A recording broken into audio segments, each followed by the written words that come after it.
Today's show is brought to you by adamandeve.com. Go to adamandeve.com right now and you'll get 50% off just about any item. All you have to do is enter the code word GLORY, GLORY, at checkout. And it's also brought to you by BetterHelp. Go to betterhelp.com/cogdis. That's BetterHelp, HELP.com/cogdis for 10% off your first month. Be advised that this show is not for children, the faint of heart, or the easily offended. The explicit tag is there for a reason.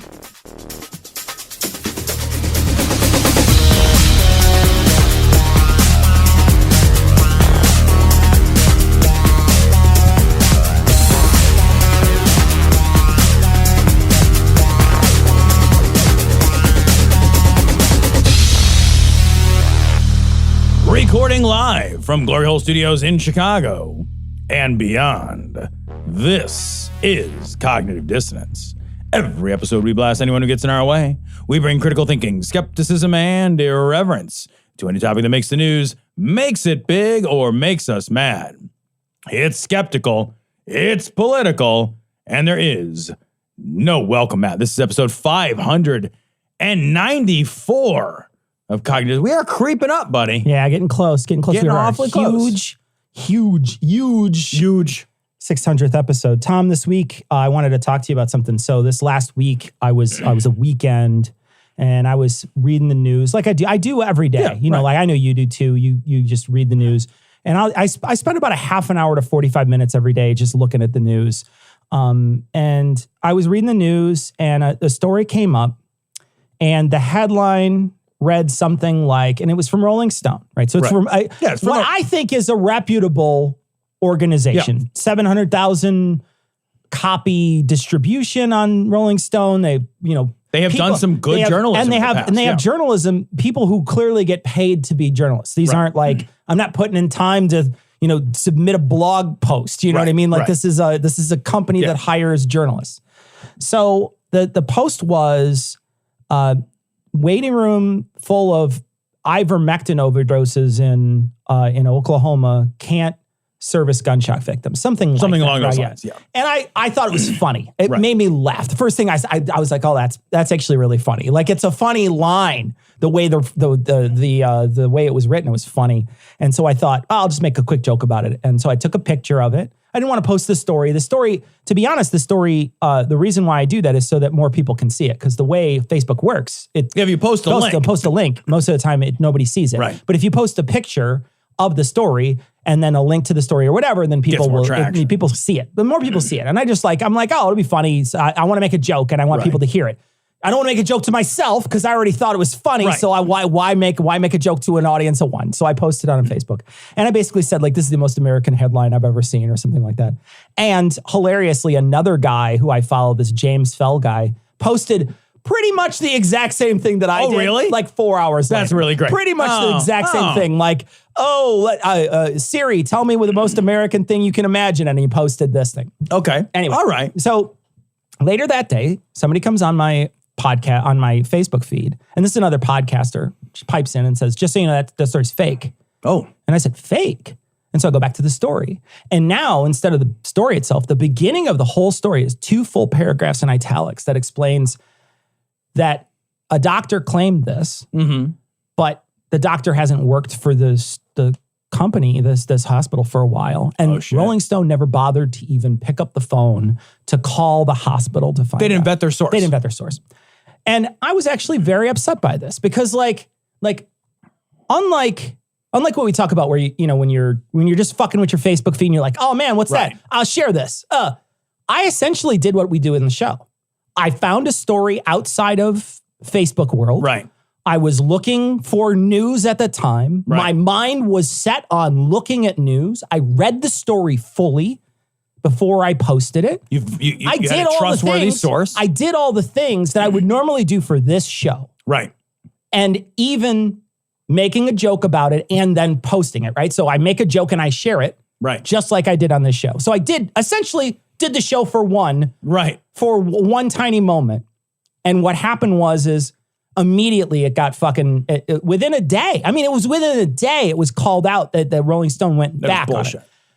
Their original tweet had 6,500 retweets. The correction tweet had 250 when I checked. See, that's and it makes me furious because it makes the story about ivermectin look bad, right? Because the story about ivermectin that we're hearing for most people is it's terrible if you overdose on it. People are taking sometimes very large doses of this, and they are overdosing and they are hurting themselves.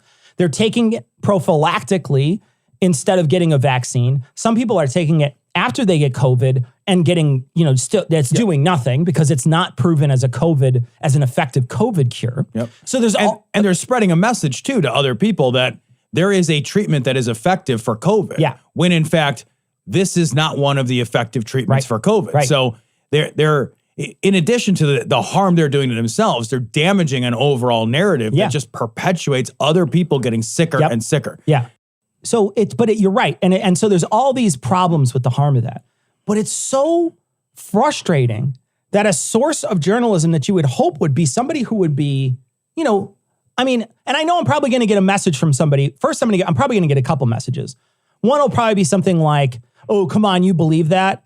And yeah, a lot of people believed it. Yeah. That's not the craziest fucking headline I heard in the whole year. And if you're going to send me that message, what you're basically saying is I'm smarter than you. Right. I'm smarter than you. How could you be so fucking stupid? To all those people, don't send that message because that's a shitty, stupid message to say. It's a dumb message. Right. It's a dumb message to be like, I'm way smarter than you. How could you be so dumb? Right. In the last 2 years, if I would have just transported to now and you were to list 15 of the top headlines we talked about, tell me how many you would guess, right? Were actually headlines. Yep. You wouldn't be able to.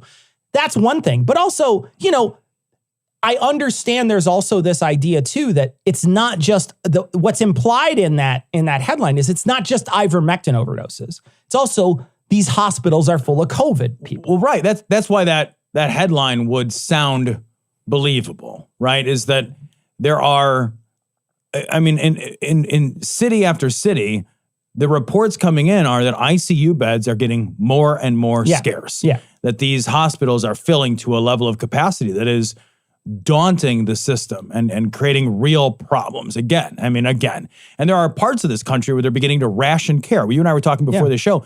I believe it was in Idaho. I read a story that they are beginning to ration care. Yeah. There was a story I read this week about a man who had kidney stones, who was unable to secure a space in an ICU and ended up dying. Yeah. So there are, it rhymes with other things that are happening in a way that is not on its face unbelievable. Yeah. And the other problem too, I think, when people push and try to make fun of you for something like that, it makes you, it certainly made me feel this, that need to dig your heels in and show that you were right at least somehow. At least somehow I was right. Yeah. It makes you, it's one of those things that I was embarrassed by. Right. I was embarrassed that I shared this thing. I was embarrassed and I've been embarrassed on our show in the past when we've shared things that have come out to be not true. I've been embarrassed by that because what I don't want to be is somebody who is spreading false information. That's literally why I started the show. Yeah, it's literally why I started the show, right? So there's no world where I would just look in the rearview mirror at that and be like, oh no, that's fine. Everybody makes mistakes. I'm super hard on myself for that. Right. And I feel like the one thing I want to get across is, I feel like I need to double check everything I do now. But I don't even know how you would double check that. I feel like one of the things you have to find a corroborating, because they're the problem is news stories, they piggyback on other news stories and slap their own credentialing on them. It's tough. And what sucks is I did all the same things that I do for the show. Yeah. And so I guess one of the reasons why I want to say this too is there's going to be times I think guaranteed that we're going to mess up. I will be embarrassed by it. I'll be genuinely embarrassed by it. But I know the way the news cycle works. Yeah. We're going to be embarrassed by it. It's going to happen. Yeah. I think a couple of things about that are important to note too, is that the first and most important thing I think is that when anybody makes a mistake, be it you in the sharing or Rolling Stone in the writing and the lack of vetting and the poor journalism, a good source, I would not throw Rolling Stone away yet, right? Yeah. Because they did the thing that they're supposed to do. Now, hopefully they fired that guy. I don't know if they fired that guy, right?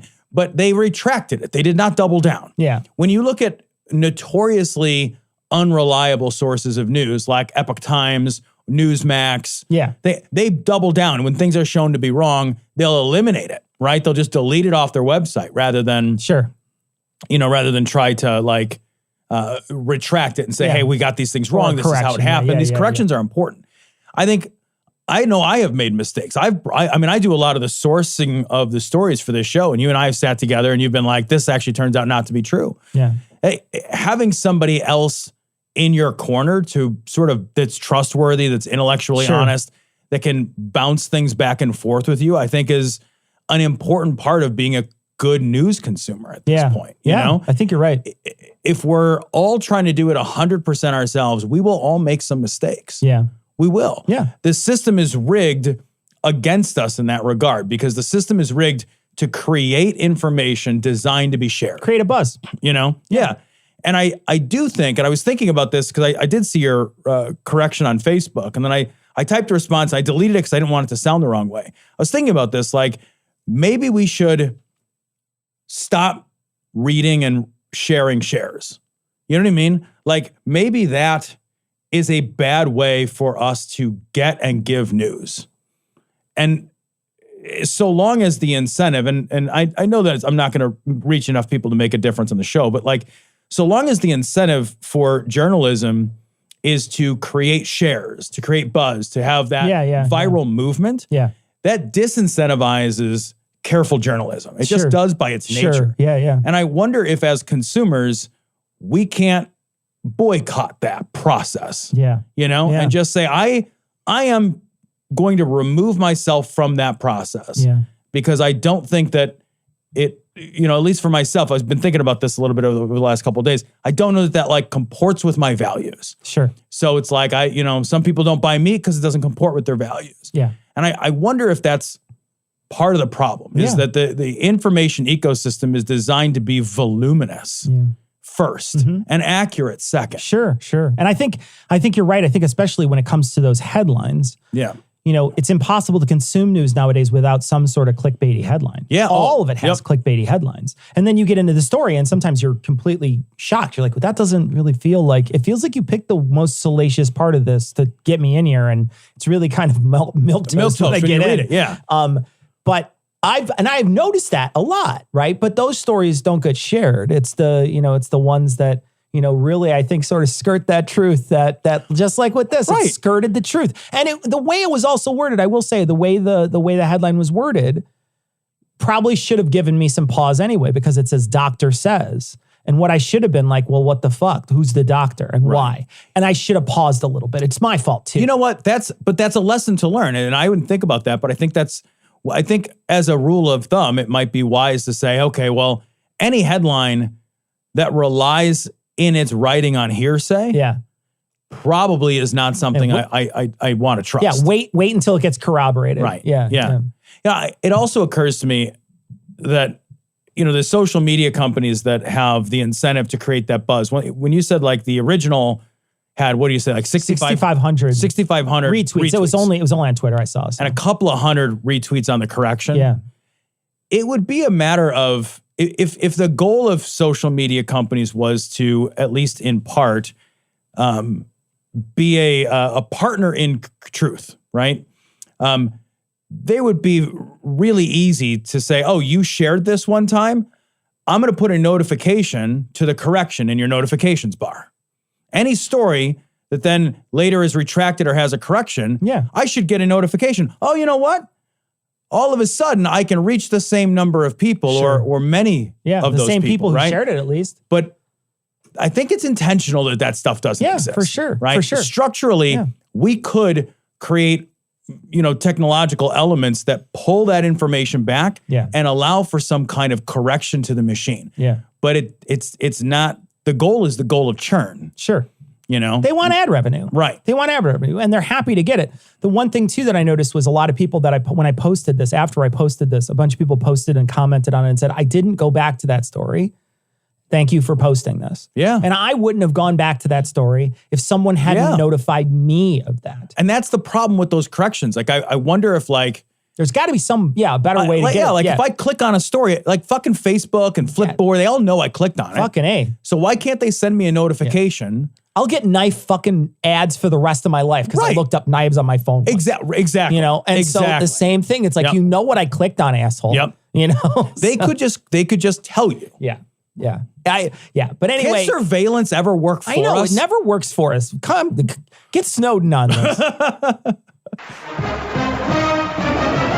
Texas bites, Texas bites, Texas jump up and bite my ass. Texas bites, Texas bites, Texas jump up and bite my ass. Texas bites, Texas bites, Texas jump up and bite my ass.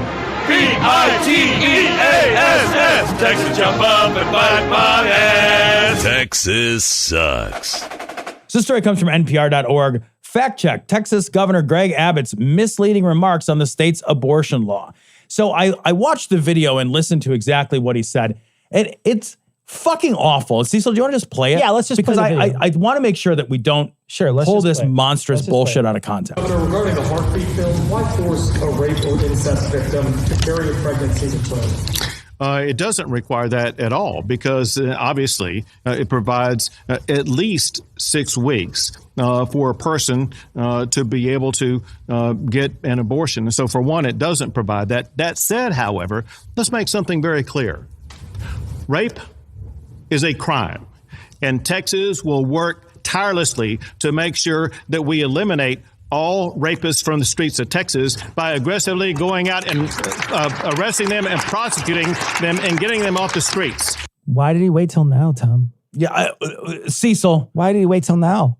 Well, I mean, you know, thank you. Could you have done it before? Maybe it's such a stupid fucking thing to say that when I watched it, it was one of those like stare at the screen and turn your head like a dog, right? And he says it with that like rising cadence and conviction of I just had an idea and I'm going to tell it to you thunderously and you shall applaud. And I'm like, that's your fucking moment. Yeah, that's your moment is, well, here's our plan, guys. Yeah. Now we're going to go. Everybody who's a rapist or might be a rapist in the future, please raise your hand. What if you've all been arrested? Gotcha.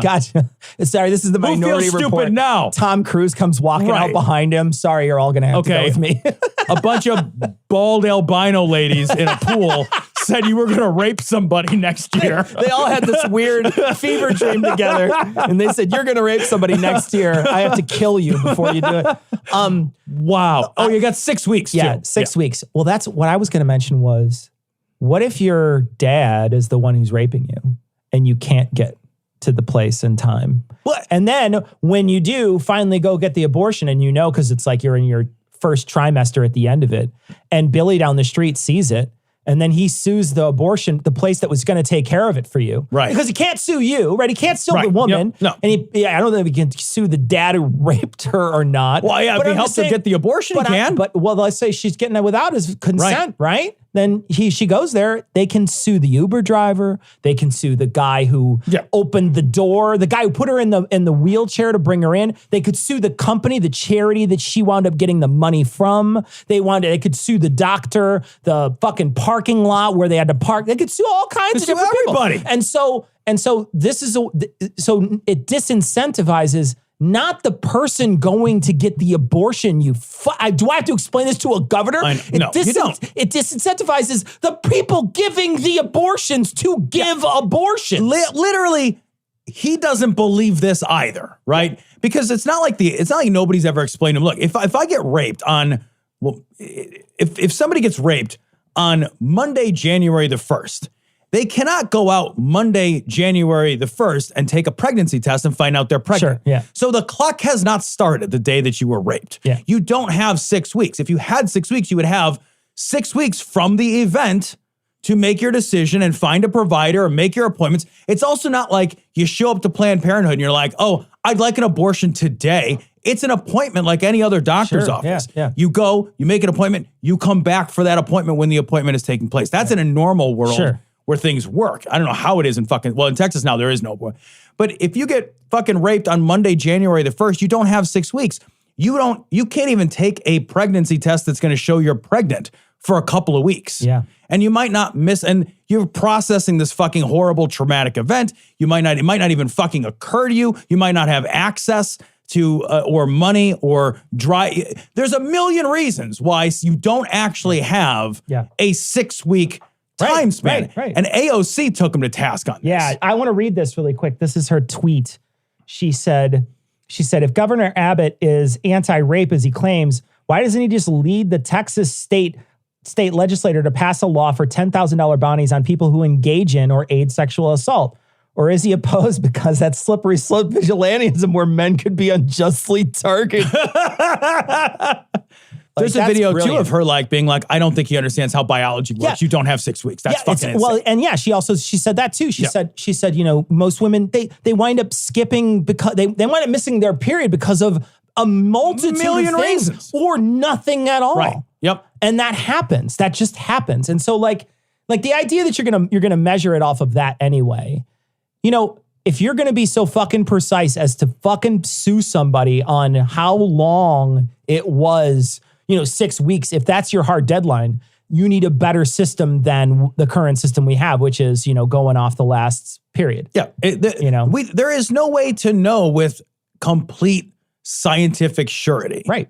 Right? It's fucking ridiculous. Yeah. And I do love your point. Why do you have rapists at all? Yeah. If this was always in your power. Yeah, exactly. You're just it's the God problem, right? Exactly. The God's like, exactly. I just let evil happen. Yeah, I like bone cancer. I think the bone cancer is fine. I am both omnipotent and omnibenevolent. Yeah, but also the world is full of terror. I just want to say sometimes you need a little terror in your life. Right.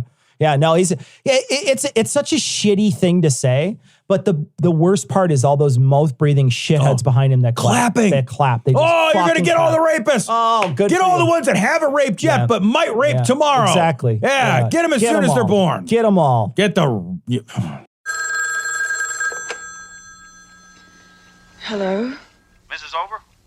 Yes, this is Mrs. Over. This is Ed Macias calling from the airport.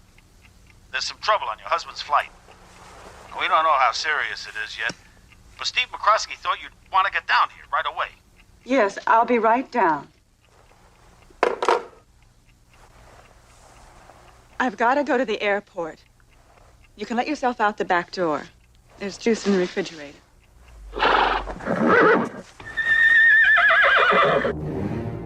All right, so fuck me, man. Here's the world we live in. This is blockclubchicago.org. QAnon conspiracy theorists harass Northwest Side Hospital that rejected unproven Ivermectin treatment for COVID patient. Whoo! These headlines, Cecil. These headlines. This is like in our neck of the woods. This is at an Amita Health in Chicago. Yeah. And so they are following the science, right? Sure. So the doctors have an obligation to follow the science, to prescribe medicines and to perform the duties of care that as closely as possible hew to best practices and the scientific, findings of the medical world. And there are problems in that system and everyone knows it. Yeah. But ivermectin has literally no substantiated evidence of working for COVID. None. There's no reason to use it any more than anything else. Sure. It showed initially in some small scale, cellular trials that huge amounts of it were effective, but lots of things in huge amounts were effective in cellular trials against COVID. There is no evidence at all in any of the human studies that have been done that ivermectin is any better than Pepsi. Sure. It's later, there's no difference. Yeah. But now people have it in their fucking heads, man. It's the Joe Rogan problem. Yeah. They got in their fucking heads that, why not try it? Yeah. It's like, have you ever had a medicine that didn't have any side effects listed? Even aspirin has fucking side effects. But you might not get any, right? Like my wife and I are polar opposites. You could give me, I am fairly convinced at this point that you could give me high doses of chemo and I'd be like, fine. I remember taking huge amounts of steroids and then going to bed. And I was telling my doctor and she's like, you can sleep if you take it, when do you take them? I'm like, I take them at night. And she's like, you take them at night? It doesn't bother you to sleep? I'm like, No, Nothing can my stop dad's me the from same sleeping. way. Yeah. Like my dad is like, give me a fucking bunch of medicine. I can't even tell I took it. Yeah. If you like wave cough syrup like around my house, my wife falls asleep. Yeah. Like she gets every side effect. Sure. Like some people are, but there's no drugs I've ever even heard of that are just like, there's no side effects. Yeah. Well, and you know, what ivermectin is a fucking parasite control. It's for parasites. Right. And the reason why people are calling it horse dewormer, and I want to clear this up. There is a human version of ivermectin. Yes. Yep. And I don't know exactly how close it is to the horse version or whatever.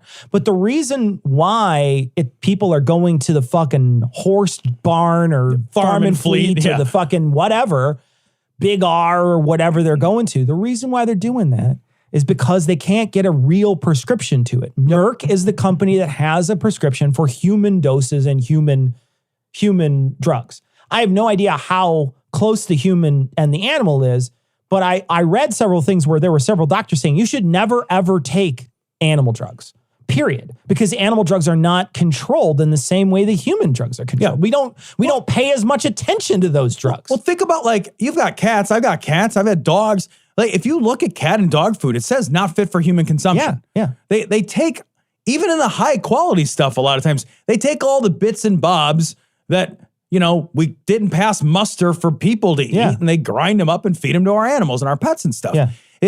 They're not in the same, the levels of control are not the same. And also the dosages. Dosages are huge. When it comes to horses. Man, I'm a big guy. I ain't a fucking horse. Jesus. Yeah. And that's the thing is people are they're winding up taking these things that are made for horses. There was a woman who posted on one of these. I saw a tweet today where there was a Facebook clipping of a woman posting on somewhere trying to tell other people how they could take the horse version. Oh, Jesus. Take this many grams per 100 kilograms of your body weight. Don't take any more. Well, you heard it on Facebook. It must be good medical advice. Put it in applesauce and take it with that. Slip it into the hospital and get it to your friend. Oh my God. Are you serious? Yeah, no, absolutely. How to get it past the hospital, Gary? Bring it into the hospital and feed it to your friend and you'll see how quickly they turn around or whatever. But the thing is like, nobody's going to fucking count it if they don't turn around, right? There's not anybody out there who's going to be like, well, that fucking killed that person because they're already in for COVID. So, you know, whatever. And if they get better, you're not going to blame the fucking, the treatment that they're getting that is different than this horse paste that they're ingesting with fucking applesauce. Dude, I can't even keep up anymore. Do they have to wear a hat though, Tom, that cuts their ears out? That's what I want to know. Do they have to wear the cute donkey hat? They should have They to. should if have they don't, they should. Like the Eeyore hat or whatever, where you have to wear like the donkey hat. If you take ivermectin, I think ivermectin should come with one of those hats. It should come with one of and Joe Rogan should have to wear a hat with his ears poking out the side. I think the hospital, if they do give it to you, should feed you with a feed bag. Feed bag. They should 100% have to eat it with a feed bag. And if you don't get back in your bed, they get to hit you with a crop. Seriously though, this ivermectin stuff is just, it blows me away, man. How is anybody supposed to keep up at this point with what the lunatics believe, right? They believe that the vaccine is a bad thing to take. And one of the rationales that is oft cited is, it's unproven. Oh, it's unproven. You know, I know. And then they're like, well, but take this ivermectin. And you're like, what? And then, you gotta sneak it into the hospital. So wait, the doctors at the hospital, there's like a conspiracy of doctors trying not to give you effective medicines. But when you were sick, you went to the hospital in the first place. None of it. I fucking feel like I'm like heating up and ready to explode. None of it makes any sense. All the logical leaps make no sense. And you're right. But again, this is a pixie choosy thing because all the ivermectin people are now pointing to studies, like you said, in small petri dishes or whatever, where it was effective. And even Joe Rogan is quoting it because, again, Joe Rogan was called a fucking schmuck by a million people because he's a schmuck. And he said he did a bunch of other stuff, but tell me which one you remember. It's the ivermectin. Yep. And so everybody's talking about how he did ivermectin and now he's feeling better. And so now he's digging his heels in because everybody says that's super irresponsible, Joe. You're a voice of a lot of people, whether you like it or not. You like it. Trust me, you like it. He does love it. You are a voice of that speaks to a lot of people. You need to be more responsible than that. Well, and his fucking bullshit defense, he said something, oh, it is for people. I don't know why they're calling it horse. It's super disingenuous, right? He says something, and I'm paraphrasing, but only a little. He says something, they're all calling it horse paste, but it's approved for use in people too. And the guys who figured out it was useful for people, they won a Nobel Prize in 2015. Sure. That's true. But they figured out it was useful for fucking river blindness caused by parasites and some other thing, head lice caused by, again, which is a parasite. You can win a Nobel Prize for curing cancer. That doesn't mean that the cancer drug cures AIDS. Yeah. Sure. That's like, why would you think that's not even relevant. Yeah. Lobotomy won a fucking Nobel Prize. Right. Well, fuck off. I just think it's fucking 100% irresponsible of him to not only do what he did, but then to double down on what he did. Yep. And then to frame it in such a straw man way to be like, oh, they're calling it horse paste. They're calling it horse paste because they're making fun of you. Yep. That's why they're calling it horse paste, dude. Well, and they're calling it horse paste because some people are using horse paste. Of course. But it's all, of course. Yeah. But seriously, they're calling it horse paste. You're right, for that reason. But then also because they want to make fun of you. Because they want to make fun. I think everybody knows that there's a human drug for it. I read the Merck website thing on our show. Yep. There's a human version of this drug. We understand that. Yep. Yeah, and I think in his defense too, he says Merck sells it. And it's like, yeah, they sell it and they say don't take it for COVID. I know he didn't even look at that, right? Maybe in the yellow page, phonedirectory.com. Ian, that's it. You're obsessed with finding this payphone. They're out there. They're all out there. I can't deal with this anymore, Ian. I quit. You can't quit. Where will you go? How will you go? Don't poke holes in this. I'm out. Whatever, Gary, go. You think I don't have contingency plans? What is that, Ian? My contingency plan. Hi, guys. When you go to adamandeve.com and use code GLORY, you'll get... Ian, you're stealing my whole shtick. Hey, you decided to leave, but our listeners will be leaving the savings like 50% off almost any one item when you use code GLORY. I don't even sound like that. Well, it sounds like when you use code GLORY, you also get a free gift for you, a free gift for them, and one you both can enjoy. You didn't even mention the 6 free movies. Yes, I did. When? Just now. That was me. I don't sound like that. Hey, you're free to go whenever you want. You know what else is free? Gary? No. I mean, do you know what else is free? What else is free? The free shipping. You know, the voice is kind of growing on me. Yeah, me too. I don't like when we fight. Me neither. For some reason, I thought of my first fight with Tyler. What? Huh? Okay, use code GLORY at adamandeve.com. Kind of a weird ending. I wasn't expecting it. I mean, the whole time he was him, but he thought he wasn't or something. I'd be doing more than fighting, I tell you. Yeah, it's like, go at it already. You're young. Code GLORY. Are you looking for assistance with your yellow to white solid emulsion of fat globules, water, and inorganic salts? Well, you're looking for ButterHelp.com. This ad is for BetterHelp.com. Is something preventing you from achieving your goals? What interferes with your happiness? BetterHelp is committed to facilitating great therapeutic matches, so they make it easy and free to change counselors if needed. Check out BetterHelp.com/cogdis. BetterHelp will assess your needs and match you with your own licensed professional therapist. Connect in a safe and private online environment. It's so convenient, you can start communicating in under 48 hours. It's not a crisis line. It's not self-help. Send a message to your counselors online anytime. You can schedule weekly videos or phone sessions, all without ever having to sit in an uncomfortable waiting room. It's more affordable than traditional offline counseling, and financial aid is available. The service is available also to clients worldwide.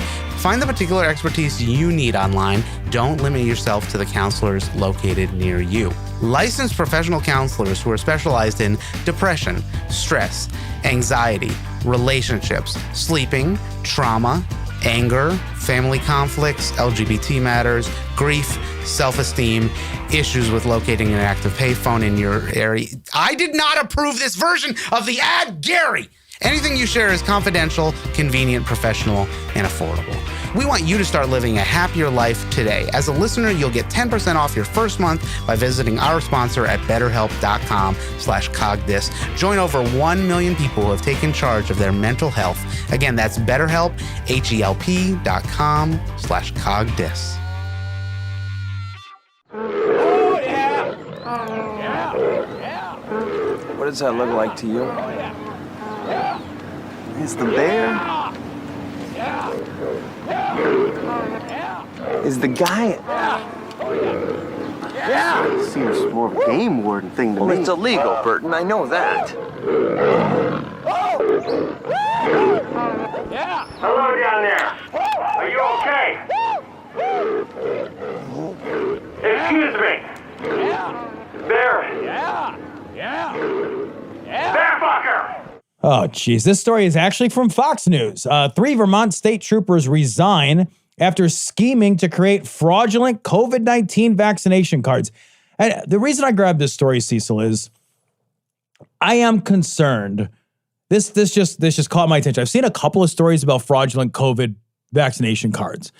I am really concerned that our evidence for your vaccination is so easy to create. Yeah. Like I think about the one in my wallet and I'm like, I don't know shit about forgery at all, but I feel like if I were properly incentivized, I could bang that out in a weekend. Could easily get one of these somewhere, and if I worked at one of these things, these vaccination sites or vaccination sites where they're giving them away, and I wanted to make a little money on the side, and I was unethical. Yep. You could take one of these and sell these for a couple $100 a pop because they're original cards. True. Be like they're on stock. You could fucking sock a few of those away in your purse or your fucking your front butt or whatever it is. I don't know what they call those things. Those man pouches fanny packs or whatever. That's it. Fanny pouches. I don't know what to call those things. But anyway, you could easily secrete one of those somewhere and maybe put it in your prison purse or whatever and carry it out. Nature's pocket. You can't use the front and back piece, but you can still use all the ones in the center. But essentially, you could probably, if I was unethical, I could easily make money off of that. Oh, yeah, right? absolutely. And if you go to like pharmacies have, I know you probably have to, there probably is cameras and shit in pharmacies where you probably wouldn't want to do it in a pharmacy. But I imagine in those, because when we went to go get our fucking thing done, it's like a National Guard hall with a bunch of tables in it that I guarantee nobody would pay attention. These things are just like sitting in a box on stock and they're handwritten like, you done did this on it, like stamped. We really do need to get to a place, especially as mandates become bigger and bigger part of our lives. We really need to get to a place where the vaccination cards are more secure. Yeah. There is nothing secure. I looked at this and I'm like, man, if 3 state troopers, that's a low bar. But admittedly, those state troopers, though, they are very good at falsifying paperwork. That is. They're falsifying records. Falsifying records is in the police officer's wheelhouse. You know what I mean? Do you wonder if they looked at the McClellan McDonald stuff? Are you kidding me? Look at how many people falsified their records here in Chicago when they shot a man dead in his back. Look at how many people fucking falsified their records. Not a few. And the other thing, too, is like, of course, a police officer did it because I mean, you see very often many police officers who feel like they are 100% above the law. I thought about that too, like the arrogance of authority, the tremendous arrogance of authority. Sure. I don't know, like, did they just try to like club the fucking cards to death? Like when they just hit it with your baton again. See if that works. Just whack it a few more times. I don't know. Handcuff it and roughly throw it into a car. The card is white, Tom. I think mine is beige. I think it's... But yeah, this is one of those moments where you kind of hit your head. I will say though, good catch them. Yeah. And good, let's talk a little bit about the mandate, Tom. It came out very late today. Yeah. Very late today. While you were driving over, the president gave a speech. And essentially, and I may be getting this wrong because I'm getting it from multiple sources and it's still sort of codifying itself in news stories. So it's why we don't have one. But essentially, the idea is that he's mandating the vaccine for all federal employees, also mandating it he's also making sure that every business that is over 100 people has to have this or weekly testing. Yep. And if you don't, and people in your company don't comply, it's $14,000 per violation, which is all medical personnel. And all medical personnel as well have to be. I'm fucking excited about this. Yeah.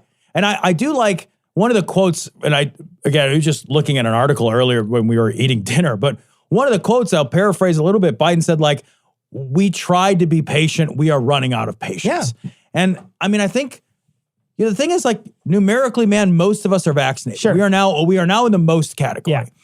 And I will raise my hand and say, I'm fucking sick of it.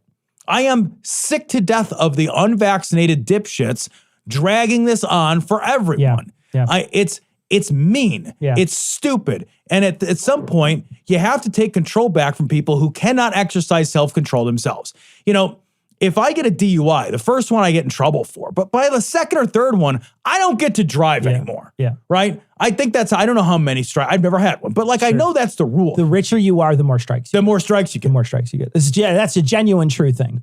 For sure. You're not wrong. Yeah, for sure. The point being, though, that at some point, the state steps in and says, we gave you a shot. Yeah, sure. And you continue to prove that you cannot do this responsibly, and you put other people at risk. Yeah. When you continue to put other people at risk, then you lose the option. There's no more. This is it. This is it. You're done, dummy. And we are at a point now where I hope that this is the incentive that moves people that were lazy or that just didn't want to do it, right? They're just like, I just don't want to do it. I had a conversation with somebody today. So my work has mandated it. Now, the governor of Illinois had recently, within the last week, mandated it for all higher ed employees, faculty, staff. So anybody, faculty, staff, you have to be vaccinated if you work in higher ed in Illinois. That wasn't the case well earlier in the summer. But my company, I'm in higher ed, they said you have to be, period. Right. Then they did this well earlier. Good on Liberty, you. Yeah. I got, exactly. Falwell's not that bad a guy, Tom. He's not that bad a guy. His wife likes you. I love going on his boat. That's all I'm saying. I just love going on his boat once in a while. I get to rail his wife. It's fun. They required this a while back.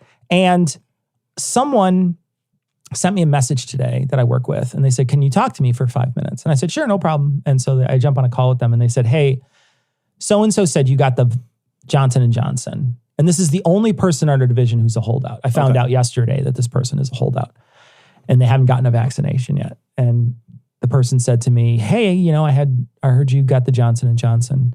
What were the side effects? And I don't remember my side effects, to be perfectly frank. I don't remember, but I lied. And I said, oh, they're super mild. I said, I was like, I really expected it to be really bad because I'm trying to get this person to get vaccinated. Yeah. So I'm lying to him. I'm literally lying. I don't think yours were that bad, though. I don't remember it being bad. I remember we talked about it. I don't remember it being that bad. So when I say I'm lying, what I mean is I'm lying about the details. I'm not lying about the mild or not. The mild or not mild, because it was mild enough for me not to remember. Right. That's what I was going to say. I remember talking to you about it. And it was a non-event. Yeah, but I said to this person, I said, look, I even took it on a Friday expecting to have a bad weekend, and I don't remember it being bad on Sunday. I said, so I think I had aches. I said, I remember having aches, and I do remember having aches. Yeah. But I don't, and I think I said I had a low grade fever, but I don't remember.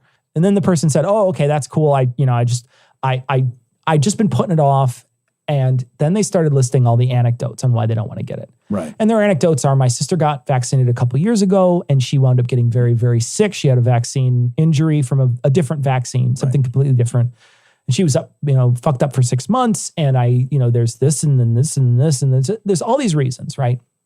That if this all happened to you, it might cause you to pause a little bit. Sure. And I get it. I understand. Yeah, same. But I remember saying to this person today, I said, look, my advice doesn't go anywhere. I don't care if you take it or whatever. I said, but look, I would throw all the anecdotes out of the window. I said, anecdotes are anecdotes. I said, but you got to follow the data. And the data shows that everybody that has this vaccine has a much better chance of surviving a hospital stay or even going to the hospital than anybody else who does not have it. I said, that's the real data. I said, the rest of what you're hearing and what you're seeing, those might be ones off, twos off things. I said, but that's not the trend. I said, you got to follow the trend.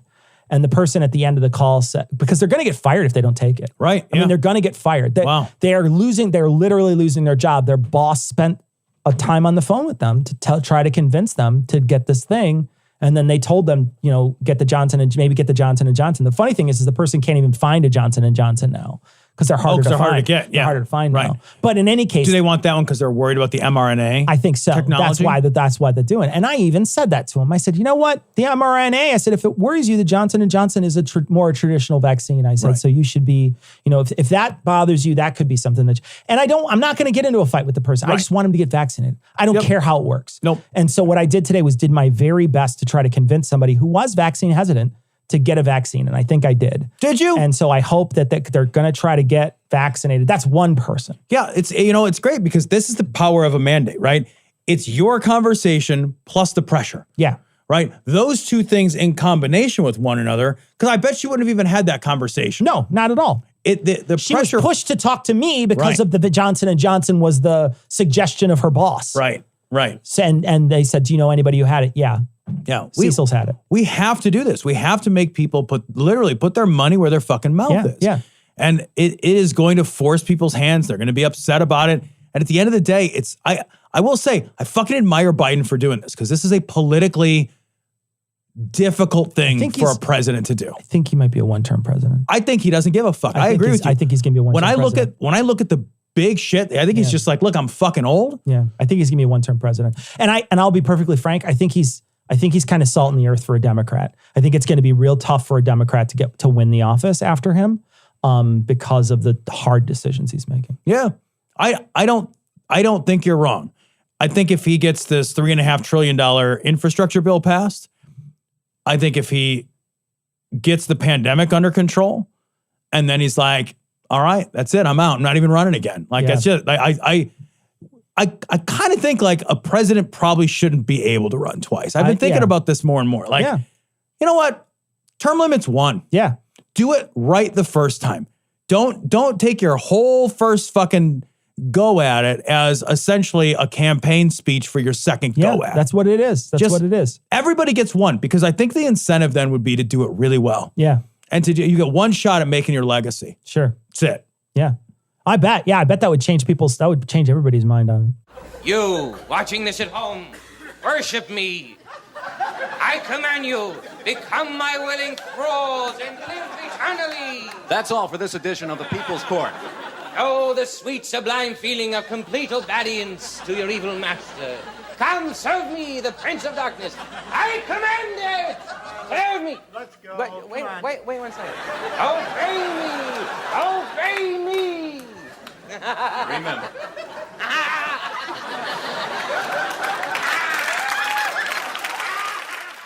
Yeah, I love everything about reading this story. Cecil, this is from Boing Boing.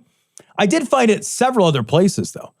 Spanish bishop resigned over his love for a writer of Satan-themed erotic fiction. Okay. So the bishop, it's Catholic Bishop Xavier Novell, who, by the way, is not without his own controversy, incidentally. He is a exorcist. He backs conversion therapy. He's been given grief by the Pope. He is not somebody without controversy, right? But he is also not somebody without a girlfriend, because his girlfriend, it turns out, which you're not supposed to have as a priest, really, is a woman named Sylvia Caballal. I'm sorry. And they wrote such literary masterpieces as The Hell of Gabriel's Lust. And in the blurb for one of her works, the reader is promised a journey into sadism, madness, and lust, and a struggle between good and evil, God and Satan, with a plot to shake one's values and religious beliefs. Who's the top, who's the bottom between God and Satan? 100% God's the bottom. 100%. And not even a power bottom. 100%. 100%. Agreed. 100%. I'm not even going to fight you on this, Tom. Neither the ex-bishop, who is now 52, nor the novelist have responded to the reports, although Religion Digital quoted him as saying, "I have fallen in love and want to do things properly." And then the story ends with, Noel is currently seeking work as an agronomist. What the what? It's like, I had to look it up. It's like a soil scientist. What? So some soil scientist is like, to hell with science. I'm joining the priesthood and doing exorcisms. And then he's like, but I'll tell you what, man, pussy talks. I'm out. Here's what I want to tell you. I love the way those red tight pants look. What are those latex pants? I love the way those look. I love the way those look when the chicks dress like demons on Halloween. Love it. I want to talk about the tweet I saw this week, though. Super funny. This last week, because there's been a lot of fighting back and forth, and we are going to stop before we are going to talk about this in the next story. But I did want to mention that there was a bunch of people talking about the Satanist church this week. And it's a shame Lucian Greaves blew us off, because I really want to talk to somebody like a higher up in that organization, especially now with this Texas abortion bill. And we'll get to it in a second about how they're trying to change that. But a bunch of people on Twitter are talking about Satanists. And someone on Twitter was correcting another person by saying, Satanists don't believe in literal Satan. And then the person responded by saying, well, who believes in literal Satan? And the Satanists responded, Christians. Yep. Yeah. Nothing. We've said this before. Like, Satanism isn't real, but if it were, it would be a denomination of Christianity. Yeah, it is. Because it has to be. Because that's what it is. That's if it was real. And we were even, like, a long time ago, we didn't know what Satanists were. We thought they were, I thought they were like face value literal names. Satanists, Yeah, right. like what I heard, what I grew up with. Right. Satanic panic Satanists. They're a joke. They're a troll. They're making fun of people. Yeah.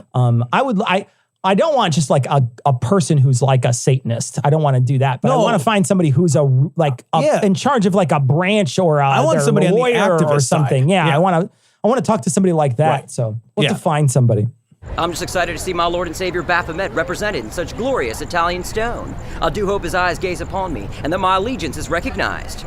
I don't know. Notice me, senpai. Notice me. This story comes from the San Antonio Current. The Satanic Temple begins legal maneuver to skirt Texas's new abortion ban.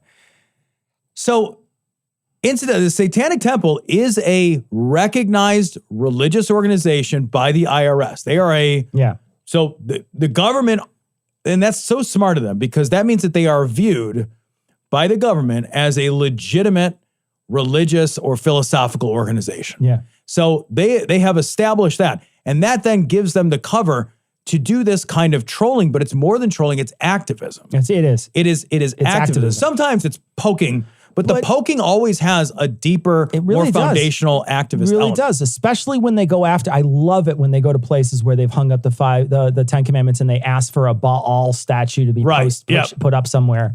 And then immediately those 10 Commandments come right the fuck down. Although I guess there's a photo here where I guess they fucking won, because there's a fucking big Satan statue somewhere that he's posing with. In any case. So let me quote right from the article. He says, this is Lucian Greaves. He says, I'm sure Texas Attorney General Ken Paxton, who famously spends a good deal of his time composing press releases about religious liberty issues in other states, will be proud to see that Texas's robust religious liberty laws, which he so vociferously champions, will prevent future abortion rituals from being interrupted by superfluous government restrictions meant only to shame and harass those seeking an abortion. And that's the co-founder, Lucian Greaves. We talked about him before. He's the co-founder of the Satanic Temple. And I don't remember exactly what all their dictums or principles or whatever are, but one of them is something along the lines of, it's your body, you can do what you want with it. Yeah. And that is built into their religious framework. Sure. And that religious framework is recognized, at least by the IRS, as a legitimate religious organization. Smart. I feel like this won't work because good things that are sensible and have reason and logic attached to them don't work. Yeah. But it fucking should. Yeah. What they're trying to do is they're trying to ask for these pills, day after pills, and I guess longer than day after pills, right? They're asking for a couple of different types of medication that are prescription only, that they can give to people through the temple under this act that allows Native Americans to use illicit, what we would call illicit drugs. Like peyote specifically, I believe. What we would call illicit drugs, but what they would call something for their own spiritual use, right? So it's a religious thing for them, and we allow them to do that. The government, I don't say we, because I think fucking fuck you. If you want to take it, take it. But the government allows them to take it. Right. And so without harm, without arresting them or hurting them. We've already hurt them enough, I guess. We don't need to hurt them anymore. But this is a great way to do it, because he's framing it in that same way. He's saying, look, this is an important ritual for all of us to have this ritual of abortion. It's a very important ritual for us. And I love how it's framed because it's so very much like when the students get the Bible book from their school and the mom, who's a humanist, calls the Satan church. And they deliver these books to the kids that are going to be Satan books. So you gotta pass these out too. Books. If you're going to pass out church ones, and they stop passing out the church one. They stop doing it.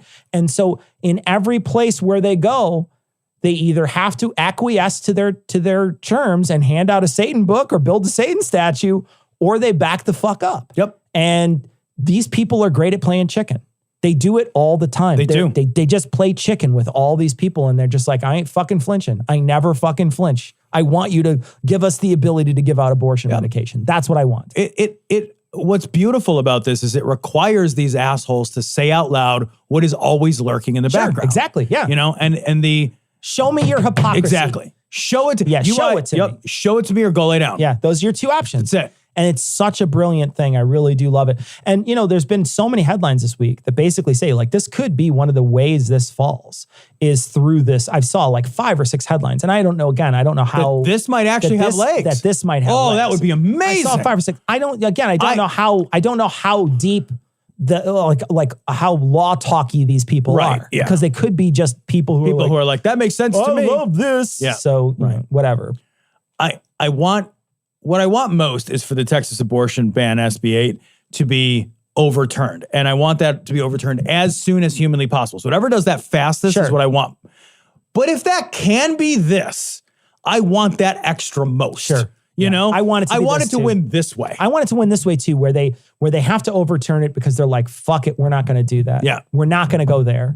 And we're not gonna give the Satanists the thing they want. Well, we tried to ban abortion, but the Satanists wouldn't let us. And what I love is that the Satanists are pressuring them, and if it does go away quietly, I think the Satanists would be just as happy if it goes. Absolutely. They would be so happy that it goes away quietly. I think it's great. What a great organization. It is. Yeah.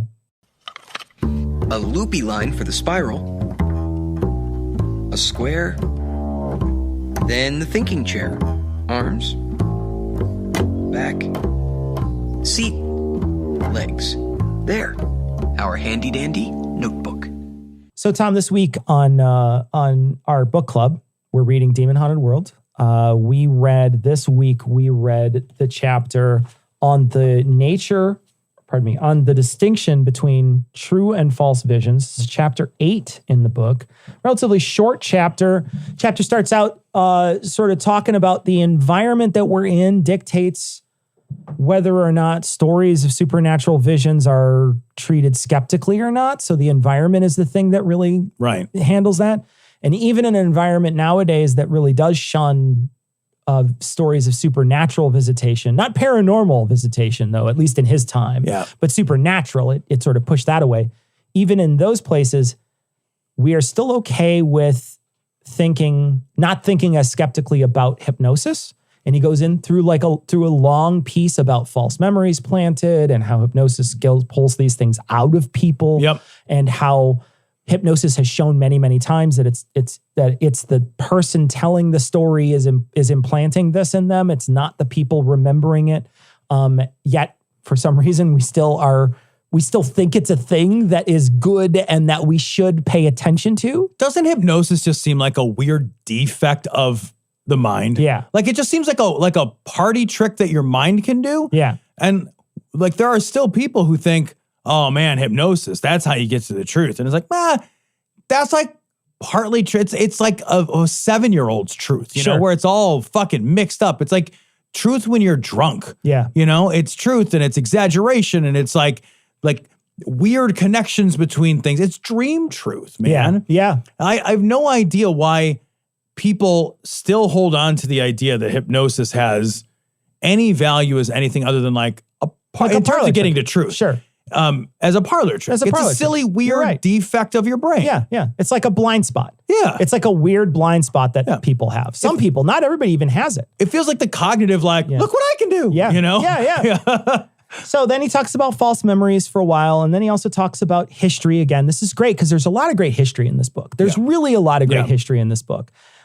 He spends a lot of time talking about the nature of visitation when it comes to the Virgin Mary. Yep. And he talks a lot about that. And one of the things that he seems to focus on quite a bit, which I really like, is that he talks about, especially at the end of the chapter, how sometimes it's in our best interest to lie. And the reason why we like these stories of these visitations and the why they grab hold of us and why they grab hold of the people, especially the people who tell them, is because it makes them the center of attention. It sometimes confers wealth. It sometimes helps them, it gives them self-esteem. It makes them, there's all these pluses of that false story. And we like, one of the reasons why we like conspiracy theories, it makes us feel like we're part of that crew that's pulling away the layers of the onion, revealing it to everybody else. And you feel like you're an active participant in figuring something out, which is why these grab hold too. Well, it's funny because, as Sagan notes, when these visions and Virgin Mary appears or whatever, their dictates are always these mundane, earthly, prosaic dictates. And, a lot of times those dictates are like, and you should build me a church and it should be over here. And it's like, oh, I have a vested interest in the land that church is on, or I'm the requirements of God always seem to coincide very nicely with the person who's receiving the message. And they're always so earthly. They are. They're always so earthly. There's never like, wow, I didn't think of that. Sure. There's no way I could have thought of that. Yeah. That is a moral or other revelation that has never been found before. And they also, most of these visions things, if they are, oh, you guys need to change your society this way, but they're delivered to some fucking milkmaid or some fucking sheep farmer. Sure. It's never to the king. Yeah. Right? Like the fucking king or whatever, who's guy's in charge, like I could change what. These things were happening at a time where one person was primarily in control of fucking everything. And you could change it so much by talking to the right person. It's just like, I'm going to come down and I'm going to use the eeny, meeny, miny, mo method of divination. Which one of y'all's the important one? Is it the one that's milking the cow? I'll go over to that one. I like milk. Yeah, that doesn't make any sense. It's a silly, stupid, but it's also in the best interest. He talks a lot about how very often these shrines would then enshrine this area, but then also bring in lots of income through travelers. And then this church would be important. And the person who saw the vision would then be an important person and all that. So it's like, there's gain. So there's gain to lying, right? There's gain to lying about the supernatural, and it's not recent. It's not Jim Baker telling you that he saw God in a hunting jacket talking to Trump. You know what I mean? Like it's not that. Yep. It is that, but it's not that. Yep. But it goes a lot farther back than that. I want to read a passage from this time because I stopped. And I was just like, motherfucker. God damn you, Carl. So it talks about Ronald Reagan in this chapter. And Ronald Reagan lied about being the person who liberated Holocaust victims in Germany when he saw a movie. It's not how he saw a movie and he put himself in the movie, guys. Well, I'm an actor, so I'm basically in every movie. That was our president, folks, for 8 years. Anyway, he says that Mr. Reagan told an epic story of World War II, and it turns out it was the plot of a movie, A Wing and a Prayer, that made quite an impression on me, too, when I saw it at age 9. Many other instances of this sort can be found in Reagan's public statements. Here's the quote, guys. It is not hard to imagine serious public dangers emerging out of the instances in which political, military, scientific, and religious leaders are unable to distinguish fact from vivid fiction. I don't want to live on this planet anymore. See, so the first thing that popped into my head after he said that about the president misremembering, I was like, Michigan Man of the Year. The first thing that popped in my head, I was like, Michigan Man of the Year. Because Michigan Man of the Year is a perfect example of this. It is. Michigan Man of the Year, Trump said he was Michigan Man of the Year. There's no such thing as Michigan Man of the Year. Same thing with Reagan. He was never there. It's a fucking movie. With all those roles, he could be Michelin Man of the Year. But seriously, it's a great thing for Trump to say because it makes him feel like he's important. Yeah. He was the most important person in a place for a while. It gives him recognition. It gives him notoriety. It gives him all the things that he wants. And so he's happy to lie about something like that. Well, it's funny because you thought of the Michigan Man of the Year. I thought of, the story actually came up this week. It's damn near 9/11. And on 9/11, Trump, we know where Trump was and where he wasn't. Yeah. And where he was in the New York area. Where he wasn't was on the ground helping people out. Yeah. But he has this whole, in fact, one of the things he said is, like, my building was the third tallest building in New York, and now it's the first tallest. Yeah, he said that. Yeah, he said that. He said that. Like, afterwards, he bragged about it. I think that was on 9/11 that he said that. Yeah. Like, it was right. Like, but he now has a story that he tells about being on the ground and hiring his own crew of people to help out and donating all this money. And there's no evidence that that happened. There's no evidence at all. Yeah. It's a story he tells to embellish the myth of himself. Yeah. There's no evidence of it whatsoever. Yeah. But, one of the weird things about memory is, and Carl talks about this in this same chapter, one of the weird things about memory is that we can be led to believe things that aren't true in our own memories. Yes, absolutely. And our memories are these deeply imperfect, not records of our story that we experience. And it's very manipulatable. Sure. We've talked about it. I know I say it all the time, but like, the meat is imperfect, and it is it's not like there's a fucking camcorder that our eyes are just the lens for, and we just faithfully record everything that we see and feel and hear and smell. It very much the opposite. We are really inaccurate tellers of our own story, and we can be manipulated intentionally and otherwise. And you can come to believe your own shit. Yeah. And at some point, like, I do wonder how many people have come to believe a story of themselves that is not accurate. Yeah. We confuse stories that we read. We conflate parts of those with movies, with TV, with parts of personal experiences, with things we want to be true about ourselves. Yeah. We are really imperfect, and that's okay. Yeah. Like, because that's all of us. None of us are the exception to that. That's an important part to remember, is that you are not the outlier. Yeah, no. Yeah. And I am not the outlier. None of that. We are all deeply imperfect, so we should pause. This is knowing that should really be the fucking governor on your own belief in your anecdotal experience, when your anecdotal experience clearly clashes with other things you know about reality. Yeah. So next week on Demon Haunted World, we'll be reading chapter 9. And chapter 9 is therapy. And we are encouraging everyone to go buy this book. So if you want to follow along with us, we're about halfway through maybe about a third of the way through this book right now. And we're moving our way through it. We're really enjoying reading it. It's a great read. So much fun. So much good stuff about history and about skepticism in here. And we're not even to the real meat of the book yet, which is later when he gets into some real heavy skepticism. So we're super excited to read it. Buy this book. If you want to listen to Tom read it to you, you can become a patron for as little as $1 an episode, and Tom can read this book to you. He reads each chapter and we post it online. I do indeed.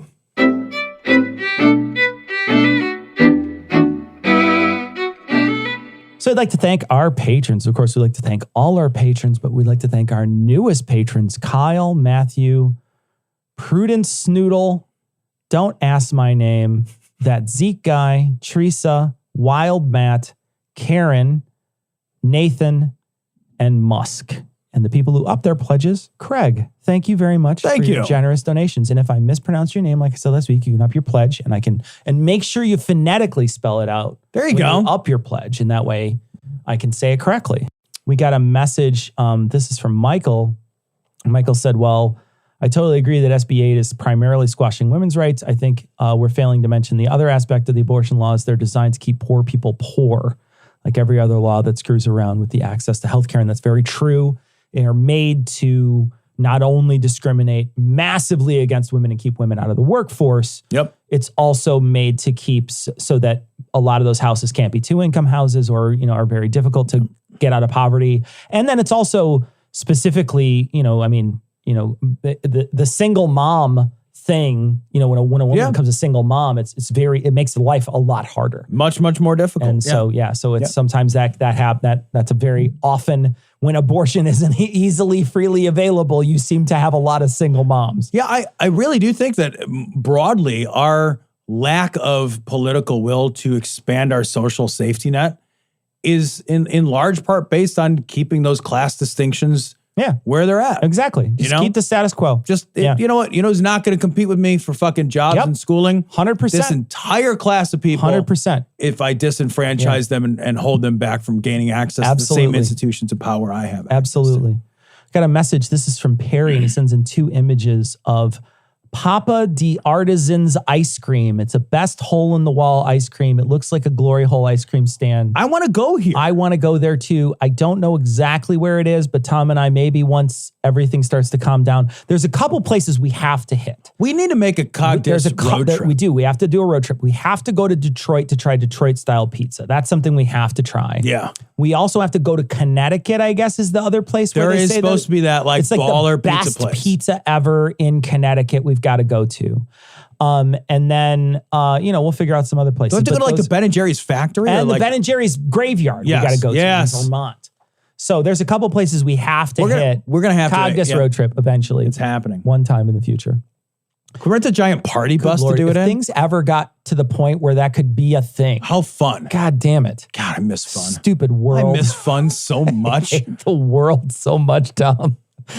We got a message from Kendallin, and Kendallin says, thank you for your outrage of the Supreme Court decision in Texas abortion bill. Wanted to reach out and a reminder that trans men and non-binary folk often get erased in the discussion about abortion. Many people with uteruses, not just women, are affected by this decision. Genuinely true. Absolutely 100% true. It's not just women. It is all people that can have children. All humans that can have children are affected by this decision. You're absolutely right, Kendallin. Got a message from, this is from MMIK or Mick, I guess. I don't know. I guess I got to go slow on the mix. So, Mick. This is a great joke. What's an anti-vaxx's hipster's favorite band? And it's Bon Ivermectin. That's great. It's just it's a fucking chef kiss. I love that one so much. Mwah. I wish I could use that on a citation needed at the end. It's a really good one. It's a good pun. A very good pun. It's a great pun. Bon Ivermectin. That's very, very funny. We got a message from Nicolette. She says the school board reversed their decision. So last week we talked about the school board that was like, if students get used to eating, they'll become too spoiled or whatever. Fucking awful human beings on their school board. And you could prove that it's an bunch of awful human beings on their school board because they reversed their decision on 8/31 with a 5-4 vote, Tom. How in the world is this a 5-4 vote? 5-4 Who's still vote. like, you know what? I still don't think, after much thoughtful consideration on this issue. And when they go up to vote, they have to push a little kid down to vote. Corey sent in a message and said, I remember before graduation, some of my peers' diplomas were held for ransom for lunch, for leftover lunch money debt. That is just criminal. That's just fucking criminal. The fact that we don't pay that for people that have graduated or whatever, like how much fucking debt? It's not a fucking casino, man. Right. It's not like you racked up debt doing something irresponsible. You racked up debt having lunch. Kid had lunch every day. It's not like you went back like a high roller every day, be like, I'll take all your honey buns. You know? He got a fucking lunch every day. Come on, Daddy needs a new pair of mozzarella sticks. You know what I mean? It's like, anyway, you could fucking gold plate those chicken nuggets for me. Come on. He's just eating a fucking lunch. And it's probably, the thing is that anybody on that plan is getting the very basic lunch that everybody gets. It's the what is it? The prepaid one, and then they have an a la carte line. At least they did in my school. You don't get the a la carte line off your school lunch. You don't get off your school lunch pay. Right. You have to go to the other thing where they give you you get what you get lunch. It's the punch card lunch. Right. It's the one where they in my high school they gave you tickets. You got these like little So I was on a school lunch where they gave you tickets. So everybody else is paying with money, and you got to like hold out your like little green ticket, and then they take your ticket from you. So at my school, everybody had to buy a ticket. But the kids who got them free, theirs were pink. Why do they have to give out a different color? All the kids who got it free were pink. The other ones There's were blue. no reason for that. As I recall, that's how it was. See, and I remember there was different colors and stuff like that. So there was a pink and a blue. And I think it was because the ones who got them for free got them different colors. So you could fucking make fun of the kid. Because there's got to be some shame involved with getting a free lunch. There can't be just a free lunch. Yeah. There's no such thing as a free lunch, Cecil. Yeah, no. We get to beat the shit out of you before you eat it every day. We got a message from Matt, number 1, and he says, can you guys please ask every listener in Texas to report every female Republican and their wives and daughters and aunts and nieces of every male Republican in Texas to get basically just report them for this new abortion thing. The thing is like, we got to explain the law again. You can't, I know you're making a joke. So I know you're making a joke. Right. So let me get this out of the way. Ha. The other thing I wanted to say, though, is this just to be the pedantic guy who I would send the email into is that the law is actually targeting the abortion clinics and the people who help facilitate abortion. So you can't, even if we were to call on them, there wouldn't be anything to call. First off, there wouldn't be anybody to call because you're calling a lawyer. Yeah, right. There's no, you don't report them. The way the system works, and that's what's so devious about this, is it is not a I rat you out thing. It's I file suit against a party that aided and abetted somebody who got an abortion. Yeah. So there are organizations which have, of their own volition, volunteered to aggregate that data in order for them to bring suit. So you've seen websites that have popped up, but those websites that have popped up are private websites. They are not state-run. If they were state-run, then there would be state enforcement, and the Supreme Court decision would have been different. Yeah, they're not. It's not state enforced. Very intentionally, and again, we're not trying to be pedantic. It's just important people understand the law. Very intentionally, this is all a matter of individuals filing individual lawsuits against other individuals. Absolutely, and it's also the person who's getting the abortion is not the target. Right. That is very clear from the law. It is a law made to scare people and providers of abortions. Right. That is what it's made for. And so and that's why it's so devious, right? That's why you can't call in and call and say a Republican got an abortion, because they don't care. What they care about and what the suit you can bring. So first off, you got to get a lawyer to do it. And then you've got to, or if you're the lawyer and you want to file suit, you have to file suit against the people who help facilitate that abortion. Yep. So that might be the Republican who got his mistress pregnant, right? Right. That's certainly possible. And you can even just lie and say, oh, they got a mistress pregnant. Then they have to show up at court or whatever and figure it out. So that's a possibility, right? Right. But the women, they're not the target. But the thing is too, that it costs you money to file a lawsuit. Yeah. So again, because there's not a hotline you call, there's not a place you report it, and then an agency pursues and prosecutes, you have to bring suit, and that's not free. Yeah. So you have to hire an attorney, you have to filing and court costs. And if you're the attorney, costs. you still have to pay that other stuff. Right. Yeah. So nothing is free. Yeah. So and your time's not free. Right. So yeah. So it's just not a good. It's not. Right. There's no good way to troll it, at least that I've seen. Right. You control these third-party websites, and we should. Those are basically ambulance chasers. Right. They're ambulance chasers for abortion. Right. Tom, this is a great message from Kale. That school lunch story is insane to think about. Schools should always provide free lunches for the kids. The school is essentially looking after the kids for the day. Could you imagine looking after someone else's kid for a day and not feeding them? That's crazy. That is crazy. Right. There was this weird thing that went around in the pandemic where people were like, wow, it's not a daycare. It's like, well, but it fucking is. You drop your kids off there in the morning, you pick them up in the afternoon, and they are legally responsible for the care of those kids in the interim. They have responsibility not just to educate, but to safeguard those children. If you came to my house at 9 a.m., Cecil, and you left my house at 3, do you think there's any world where I didn't offer you lunch in there? Yeah. I mean, have you ever been to my home during a meal hour and I've been like, no. Well, I'm going to have lunch. I hope you brought your own cash, bitch. Could you imagine doing that to somebody else's kid? No, that's fucking weird. Somebody else's kid comes over and you're like, okay, we ordered pizza. You can go play Xbox for a while we eat. Right.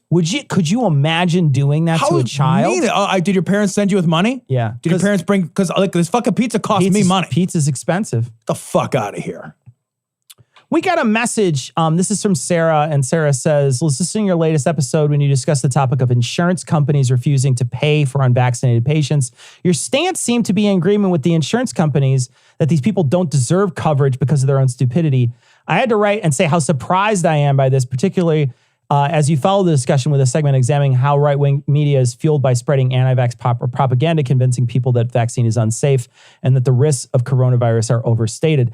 So I wanted to talk about this email. It's a very long email that essentially talks about, well, I come from a place with universal health care, and I feel like this, it's absolutely appalling that that's what the United States does, is makes people pay for healthcare first off, but then to say that, you hope that these financial incentives push people to get vaccinated, that's kind of terrible as you're siding with these corporations.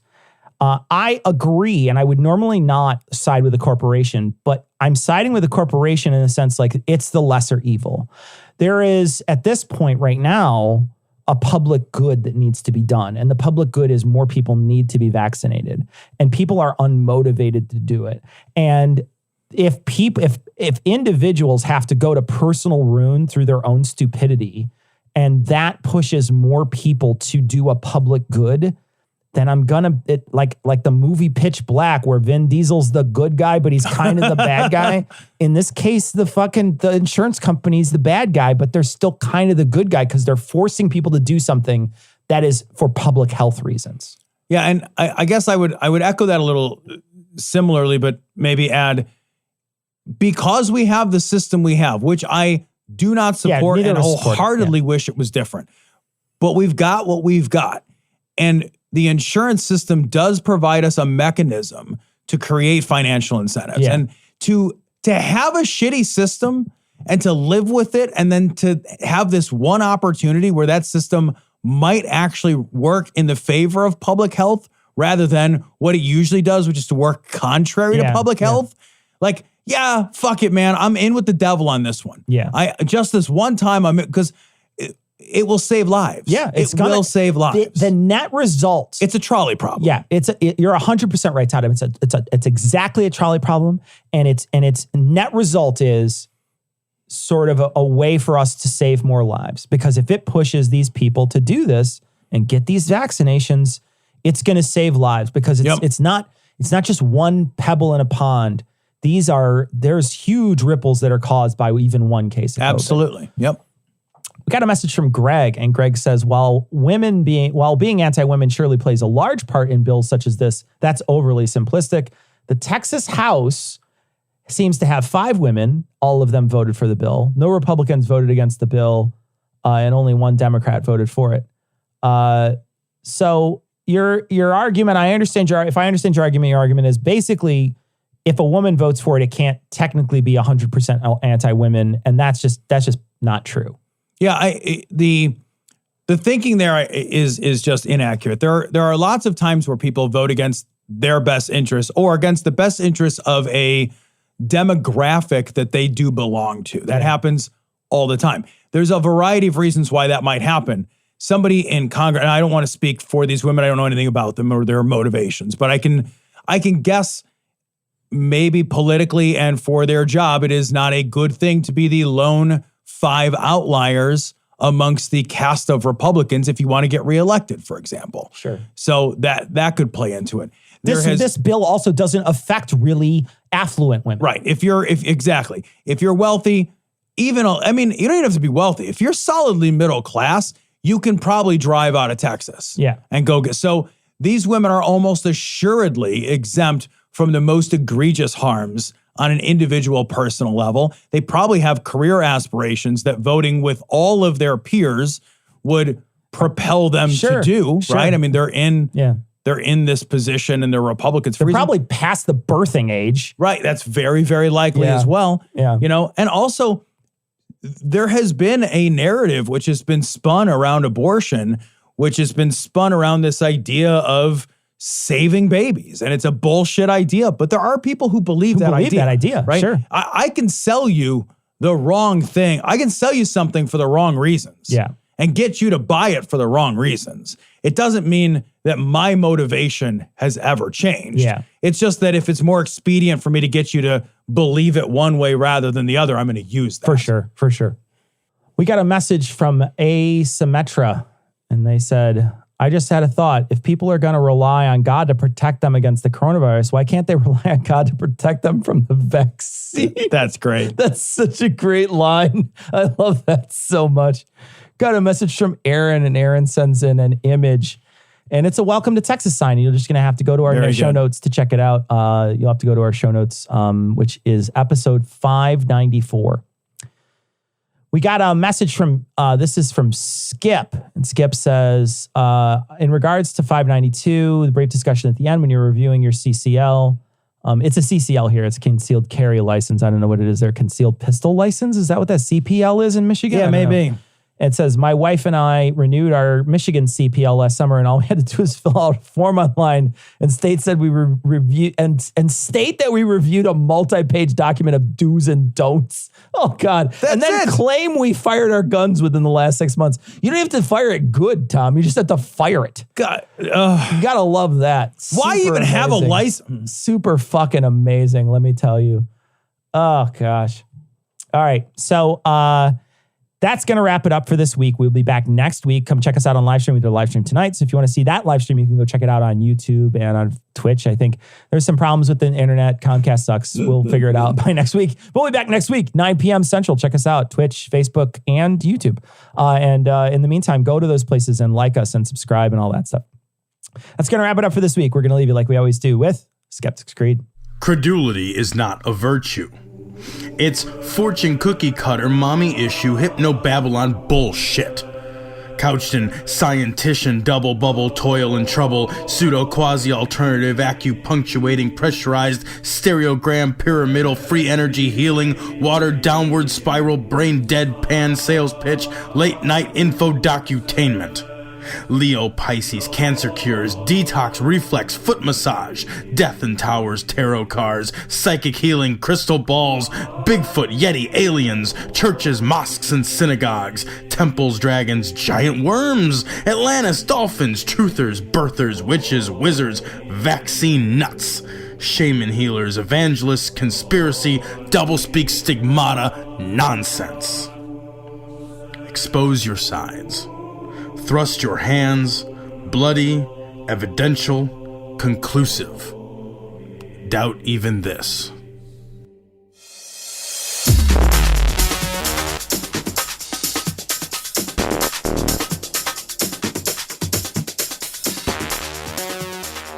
The opinions and information provided on this podcast are intended for entertainment purposes only. All opinions are solely that of Glory Hole Studios, LLC. Cognitive Dissonance makes no representations as to accuracy, completeness, currentness, suitability, or validity of any information, and will not be liable for any errors, damages, or butthurt arising from consumption. All information is provided on an as-is basis. No refunds. Produced in association with the local Dairy Council and viewers like you.